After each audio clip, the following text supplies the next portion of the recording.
वशिष्ठ जी ने प्रसाद दिया, दशरथ जी को दे दिया, कहा जाओ तीनों रानियों को बांट देना।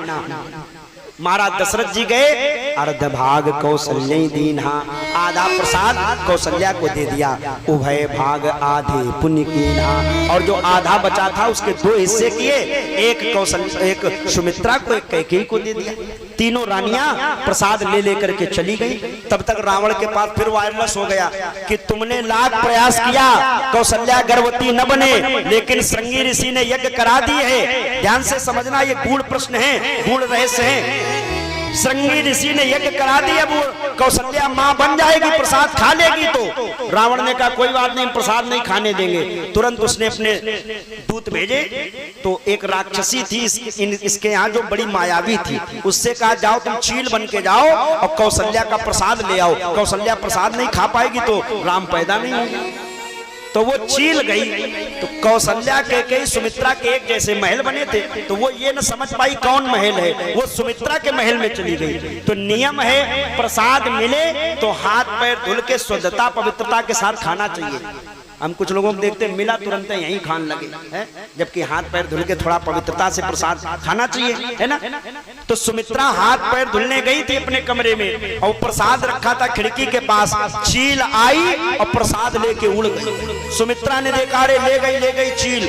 सुमित्रा बेचारी रोकर के रह गई, और वो चील प्रसाद ले गई। गंधमादन पर्वत पर माता अंजनी सूर्य भगवान को जल दे रही थी, वो प्रसाद सामने गिर गया, और जैसे गिरा मैया अंजना ने देखा, अरे ये तो सूर्य भगवान का प्रसाद है। वो ये न समझ पाई कहां से आया है, वो प्रसाद मैया अंजना ने खा लिया। तो इनके यहाँ हनुमान जी महाराज पैदा होते हैं, प्रकट होते हैं। ये भगवान राम के भाई हैं। वीर बजरंगबली की जय।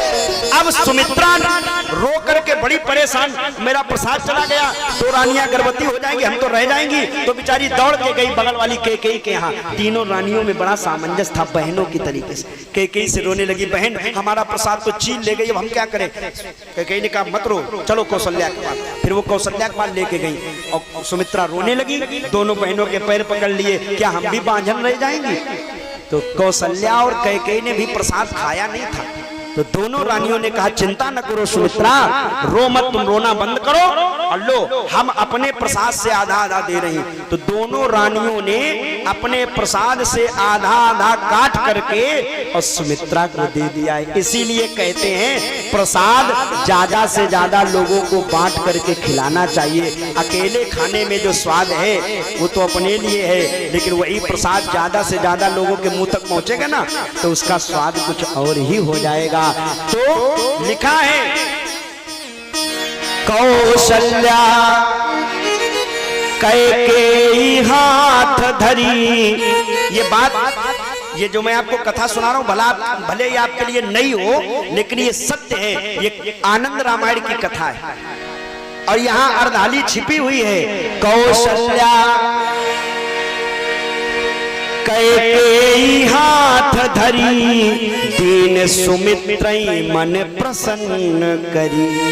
सुमित्रा रो रही थी, और कौशल्या कैकेयी ने हाथ धरी, माने हाथ पकड़ा और अपना अपना प्रसाद दिया, बोले लो खाओ, रोना बंद करो। और सुमित्रा कैकेयी कौशल्या तीनों रानियों ने खाया, लेकिन सुमित्रा ने कहा बहन अपने अपने प्रसाद से तुम लोगों ने हमें दिया है, अगर आप दोनों के प्रसाद से कहीं मेरे दो बेटा पैदा हो गए तो ये सुमित्रा वचन दे रही है बहन कौशल्या और कैकेयी कि एक बेटा मैं तुम्हारे बेटे की सेवा में और एक बेटा मैं तुम्हारे बेटे की सेवा में लगा दूंगी। तो याद रखना, सुमित्रा के दो बेटे हुए लक्ष्मण और शत्रुघ्न। तो लक्ष्मण जी सदैव राम जी के साथ रहे, माने कौशल्या के पुत्र के साथ, और शत्रुघ्न जी हमेशा भरत जी के साथ रहते हैं।